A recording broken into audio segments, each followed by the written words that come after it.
The point that Geno Auriemma is making very clear this offseason. You're on the Hoops Cap. Let's go. Even and Kristen, home of the dogs, Geno Auriemma. Pace takes the shot, never taking a fifth and 11 a block and she throwing ya. Look at the banners and look at the chips, out a couple or more and they can't be fit. Got Liam and Mika, Azzi and P. If we scrimmage the sun, we probably beat them. Memorial. All right, let's go. Welcome back to the Hoops Cap Pod, brought to you by Big East Energy. Shout out Autumn Mars on his Underdogs track, bringing us into this episode of the Hoops Cap Pod. Today, we're diving into a roster that on paper looks loaded, but there's something more to it, something that feels a little bit different. It's not just about running it back. It's about the way Geno is building it, the choices he's making, the depth he's committing to, and the way his team is quietly shifting before our eyes without really too much addition.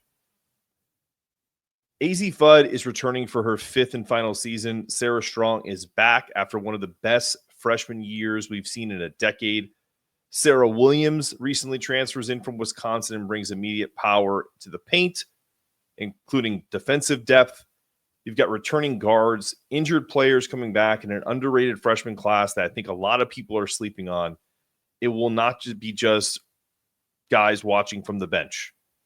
We all see the names, but when you zoom out, the way this roster was constructed tells you a story that hasn't really fully landed yet, and I want to get into it. Azzi Fudd, we're going to start from the top. Healthy, confident, coming off of the Final Four Most Outstanding Player run.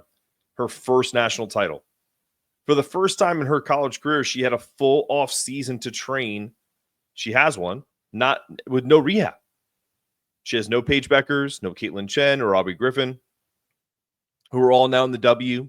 Shout out to Caitlin, getting her first action in the W with the Valkyrie. Aubrey, good luck with your rehab on your knee. I know Paige is killing it with the Dallas Wings right now. But for Azzi, this is her team now.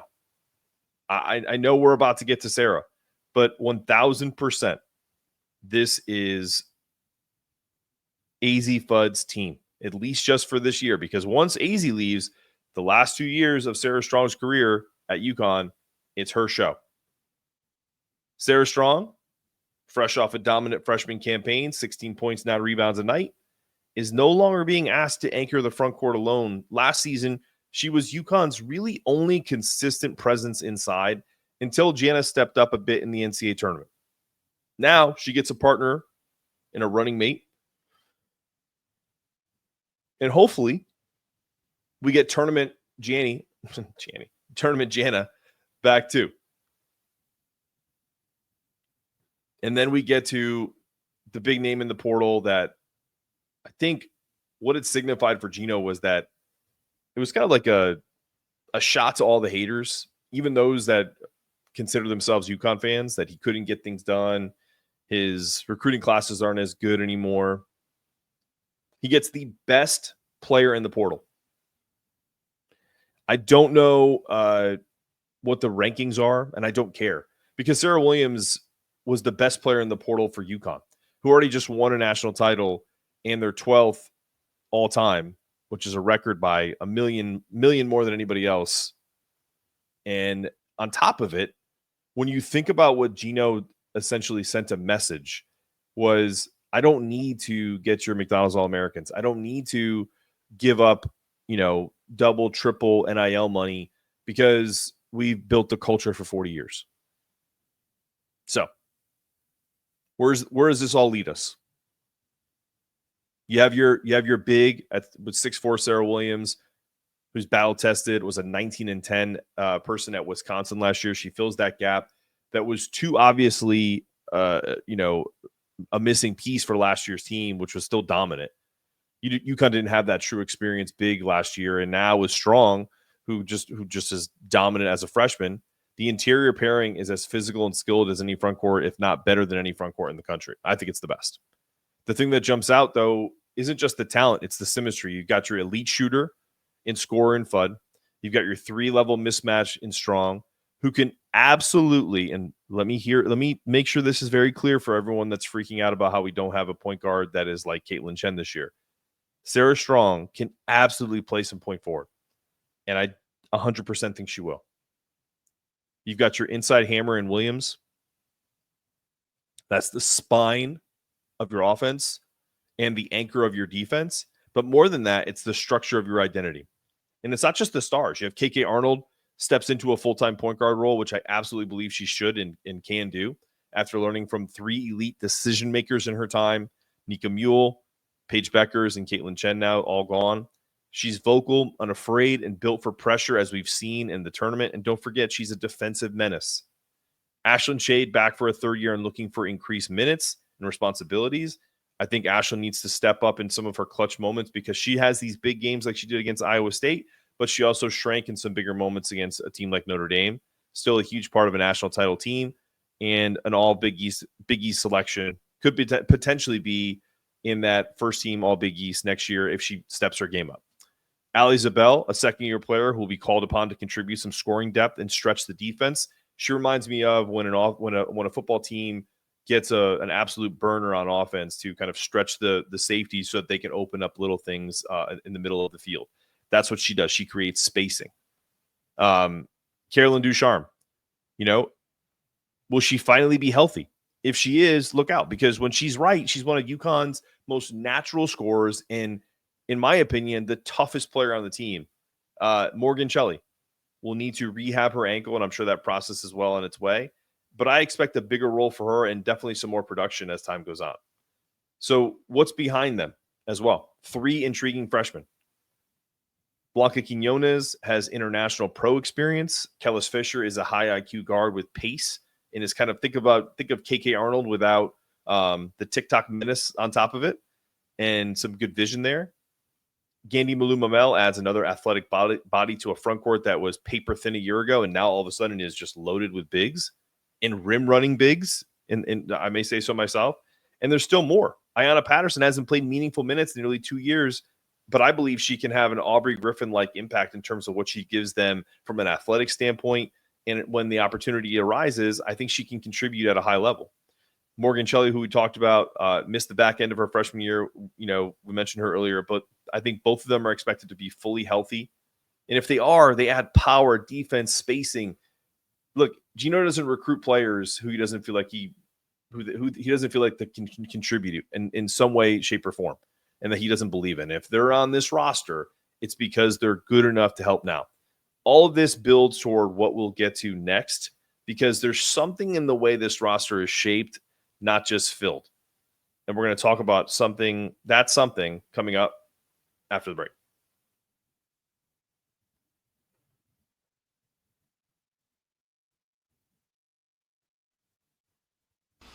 Big East Energy, Ryan Gresh here with the Feel Good Lab, and the same tools that we use to help elite athletes like Hassan Diarra, Nika Mule, and our very own Cam Spencer are the same things that we use to help people like you and I. People that want to optimize their overall health, feel a little bit younger, or are suffering from a chronic condition. And it's all about reducing inflammation, improving the nutrients in our body, and fixing our gut. And the way that we do that is not through a one-size-fits-all model. Everything is personalized. We offer products that are plant-based, natural, and help you identify the root cause. And oftentimes, we're looking at what's going into our body. So we have a food inflammation test, a gut microbiome test, so that we can treat you like an individual human that you are. And so the thing that we're the most excited about is actually connecting with you. Whether you're a UConn fan or not, please reach out, call us. We'd love to talk with you and see how we can help. Best in health.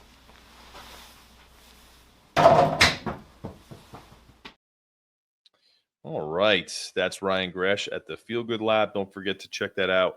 Keep this up for the remainder of the show. Visit thefeelgoodlab.com. Whatever you buy, use the code Big East Energy for 15% off at checkout. Check out Feel Good Lab.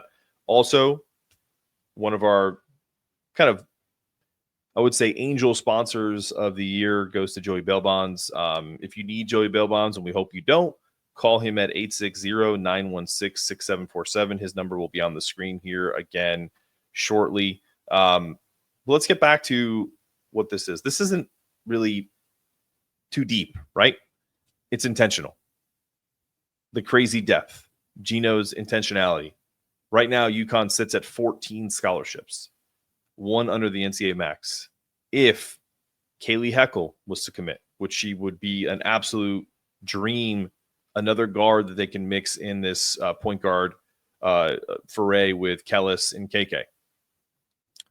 She's already visited stores. She's at Vanderbilt. I know she visits. I don't know if she's already visited or she's going to visit Notre Dame. Sorry for the yawn. That brings that number to 15. Geno's never done that. Never maxed out on scholarships. So what's changed? The answer might be, somewhat layered. Maybe it's about health. Maybe it's about insurance. But it might be also about optionality and flexibility. What Geno reminds me of is, I don't know if you listen to a lot of radio like I do, and I think everybody that is in our audience, I think 80% of our audience is 35 and older. So I think this will be appreciated. It's kind of like Geno's thinking like the old uncle or the old grandfather that is talking to the kids at Thanksgiving and being like, hey, you got to make sure you put some money away because you never know when it's going to be a rainy day. And, that's changed over the years. Like if you listen to some of these radio ads, I mean, there's literally people that will stockpile food because they're kind of like, these doomsday preppers, right? I think there was one sponsor that kind of reached out that we didn't do was My Patriot Supply or something like that. And it's essentially, you basically just get like almost like astronaut food kind of put away in a bunker just in case that the whole world turns to shit, right? And in the basketball sense, that's essentially what Geno's doing. Are all these people going to play? No, but that's not his concern. His concern is to make every player have a role.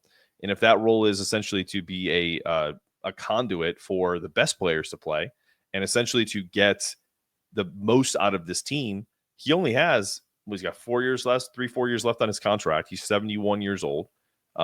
He likely won't work past this contract. I would imagine he'll retire and drink wine and go, and go relax in the sunset. You